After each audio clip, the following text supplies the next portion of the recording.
සුබ දවසක් ඔයාලා හැමෝටම. අපි ගත කරන මේ ජීවිතය තුළ අපිට නොයෙක් බාධා කම්කටොළු වලට මුහුණ පාන්න සිදුවෙනවා. සියලු සංස්කාරණ ධර්මයන් වලට යටහත් පාත්ව අපිට ජීවත් වෙන්න සිදුවෙනවා.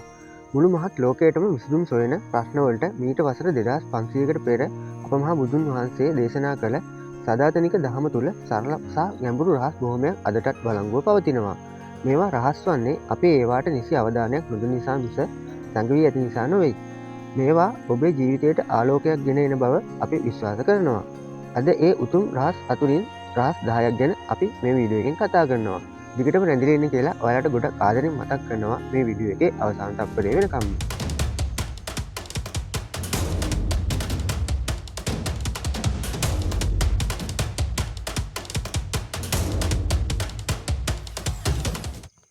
ඔයා මතක තියාගන්න ඕනි පළවෙනි රහස තමයි සෑම දෙයක්ම වෙනස් වෙන බව.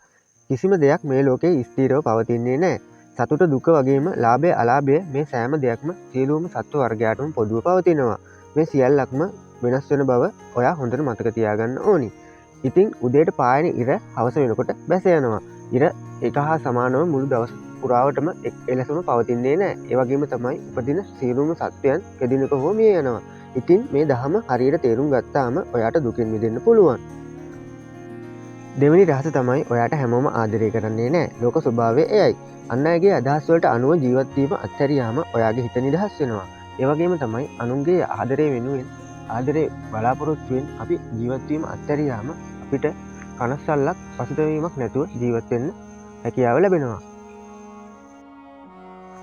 තුන්වෙනි රහස තමයි සතුට පිට කොතනකවත් නැහැ. සතුට තියෙන ඔයා තුලමයි. ලෝකයේ දේවල් එකතු කර ගැනීමෙන් සතුට හොයනවා වෙනුවට ඔයාගේ හිත දියුණු කරලා සැබෑ සතුට හොයන්න පුරුදු වෙන්න. එතකොට ඔයාගේ හිත හැමදාම සතුටින් තියාගන්න පුළුවන්.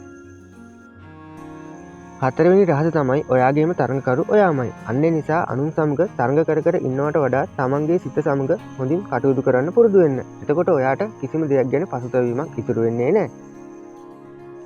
පස්වෙනි රහස තමයි ඔයා දෙන තරමටම ඔයාට ලැබෙනවා. මේ ලෝකයේ හේතුඵල ධර්මය අනුව ක්‍රියා කරනවා. ඔයා අනුන්ට දෙන ආදරේ කරුණාව සහ උපකාරය ඔයාට නැවතත් පෙරලා කවදාක හෝ දවසක ලැබෙනවා. ඒ නිසා හැම මොහොතකම අන් අයට කාරුණිකව කරුණාවෙන් සලකන්න පුරුදු වෙන්න. හයවෙනි රහස තමයි ඔයා අත්හන්න තරමටම ඔයාගේ හිත සැහැල්ලු වෙනවා. භෞතික දේවල් වලට ඔයා ඇලිලා සිටින තරමටම ඔයාගේ හිතට බරක් එකතු වෙනවා වගේම අත්හැරීම පුරුද්දක් කරගත්තොත් ඔයාගේ සිතට සාමයක් සහ නිදහසක් ලැබෙනවා. හත්වෙනි රහස තමයි ඔයාගේම මනස ඔයාගේම සතුරෙක් වෙන්න පුළුවන්. හිත හොඳින් ඔයාට පාලනය කරගන්න බැරි නම් ඔයාගේ හිත ඔයාට විරුද්ධව නැගී සිටිනවා. ඒ නිසා හිත කෙරෙහි ඔයාගේ අවධානය නිතරම යොමු කිරීම ගොඩක් වටිනවා. අටවෙනි රහස තමයි තණ්හාවෙන් කිසිම දෙයක් සුවපත් වෙන්නේ නැහැ. ඔයාට තියෙන දේ ප්‍රමාණවත් නැහැ කියලා හිතෙන තරමට ඔයා දුකටපත් වෙනවා. ඒ නිසා නිතරම ඔයාට ලැබෙන දේෙන් සතුටු වෙන්න පුරුදු වෙන්න.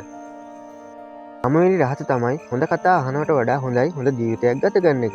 දැනුමෙන් විතරක් වැඩක් නැහැ. අපි මේ දැනුම තියාගෙන අපි මේ දැනුම පාවිච්චි නොකර ඉන්නවා නම් ඒ නිසා ඔයාගේ දැනුම ඔයා හොඳ දේවල් වලට ක්‍රියාවට නගලා අනුන්ටත් යහපත කරන්න හිතනවා නම් ඒක ගොඩක් වටිනවා. 10 වෙනි රහස තමයි පින් කිරීමේ අවස්ථාව හැම මොහොතකම තියෙනවා. දාන සීල භාවනා වැනි දේවල් වලට අමතරව අනුන්ට කරුණාවෙන් සැලකීම, හොඳ වචනයකින් කතා කිරීම වගේ වතුර වැටිලා ඉන්න පුංචි කූඹියක් බේරගත්තා වගේ උනත් පුංචි දේවල් වලින් පවා අපිට පිනක් කරගන්න පුළුවන්. ඒ නිසා අපිට කරන්න පුළුවන් හැම වෙලාවකම පින්දහම් කරන්න නිතරම පුරුදු වෙන්න. ඉතින් මේ රහස් 10 කියවලා මේවා නිකම්ම නිකම් වචන කියලා අමතක කරලා දාන්න එපා. මේ පුරුදු ඔයාගේ ජීවිතයට ගොඩක් වටිනවා. ඉතින් මේවා ඔයා පුරුද්දට ගත්තොත් ඔයාට ඔයාගේ ජීවිතේ සතුටින් සැහැල්ලුවෙන් ගත කරන්න අවස්ථාව හිමි වෙනවා. ඉතින් මේ වටින වීඩියෝ එක ඔයාට හොඳයි කියලා හිතෙනවා නම් ඔයාගේ අදහස පහලින් කමෙන්ට් කරන්න. මේ වීඩියෝ එක තවත් කෙනෙකුට බලන්න ෂෙයා කරන්න. මේ වගේ වටින වීඩියෝ නිතරම බලන්න අපේ රහස් මාවත YouTube නාලිකාව subscribe කරලා එකතු වෙන්න කියන ගමන් අදට මේ වීඩියෝ එකෙන් නවතිනවා. ඔයාලා හැමෝටම තෙරුවන් සරණයි.